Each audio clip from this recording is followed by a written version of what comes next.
It's been quite a while since we last spoke about the topic of chinuch, educating our youth, and so let's take a few minutes to return to this topic. I think that many parents could relate to the following scenario. One of your children is being disrespectful or plain misbehaving, and so you turn to him and in your tougher, strictest voice say, "Okay, I've had enough. Go now to your room for 10 minutes. A few minutes later, you walk into another room in the house, and there you see the same child happily sitting on the floor playing. You turn to the child and you say, "What happened? I thought I told you to go to your room." Smugly and supremely confidently, the child looks up at you and says, "Mummy told me I don't need to." The catch-22 of such a situation is transparent. Either you disagree with your spouse, which is generally unsafe, or you face defeat from your child. Now, I'm not suggesting that your spouse didn't have a legitimate reason to disagree with your judgment, but the following idea goes a long way in terms of how to expect the best out of our children. In this week's Hedra, the Torah tells us of the fate of the Ben Soira Moira. The Ben Soira Moira is a young boy, he's only 13, whose behavior is so bad that he's punished by death. Now, before you start to get frightened, the Gemara makes it very clear that the conditions necessary to become a Ben Soira Moira are so difficult that, according to at least one opinion, it can't actually happen. In which case, asks the Gemara, why does the Torah bother to tell us about it? Say Chazal, Dorish v'kibul schar. Learn about it and get reward.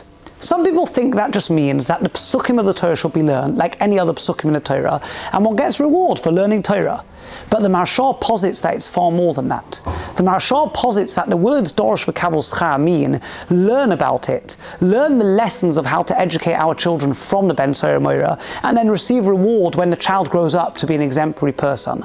Learn what not to do, learn how not to make the mistakes of parents whose children could theoretically become a Ben Soira Moira. So let's take one small example of the detail that the Torah describes about the Ben Soira Moira. The Torah says that his parents bring him in front of the Beis Din and they say, "Einenu shoymea b'koilenu," he doesn't listen to our voice. On that basis, a halacha comes down with our tradition that the parents have to have exactly the same voice if their child is going to become a Ben Soira Moira. Simply, that could mean that they have to speak with the same pitch, which is of course highly unlikely. But Rav Hirsch suggests a very important lesson.